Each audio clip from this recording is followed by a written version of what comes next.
Hela bön. Nu då vann Steipa Kapischen ena för rätt och är det 3-4 till lite Steipa för Ebeström? Är det 3-4 kanske då? Ja, det är speed. Jag också det och lite till Steipa första förresten. Ja, det här är 3-4 ja, Lagmassteipa ja. Och hur kändes det här för när att lite upp var det är det blivit tungt lite nu? Nej, det är akkurat lika gott som först för alltid. Det är super. Det är stämningen topp och Askåren är alltid jag mäktan är på just här och som Michelle och fyra kan här klax och börja lägga år så det var stämningen och allt var super. Så det var väldigt gott.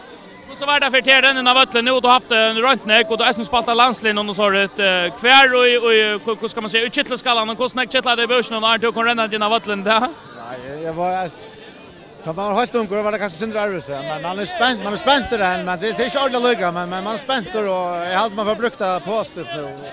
Här då kanske man blev syndra bara bench för så.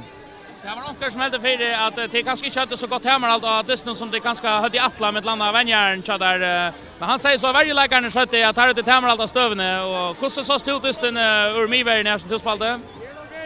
Ja så jag hade det själv var sen det rodotor faktiskt. Så han var öle jaunor.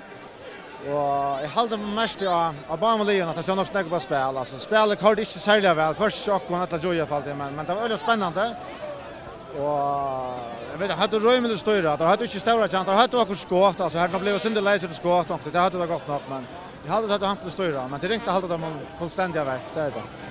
Jo, det vunnit Steipa Kapischen att trudja för beslä och Brian Kerr säger Arne Distin han mäter att Ebeströmer PT det starkaste liget och i förskon fotboll så är bara ett extra färd efter inte. Han har inte snackat ut men jo självant vi får efter måste men vi är nog chans att så rätt så det har vi torsk för vi är nog så långt att för toppliga så det har varit harst men här är en god början på Södernväst. Och nu skulle det väl utan Newton, Chubidoa och Westlife och allt annat som är här i sommarfestivalen och firat här till Dublin Steipa när. Ja, jag var faktiskt själv gå på fyrs nu alltså jag hade vi skulle omstända här samman folk de bitar också och så Michelle så skulle vi ta oss jag var inte skulle vara på festivalen nästan. Jag var inte akkurat. Så vi var höga kan gå se. Men eller är färd för 3-4 på 4 dagar inte där jag ska lära till lucka vi Steipa Kapischen. Tack för det.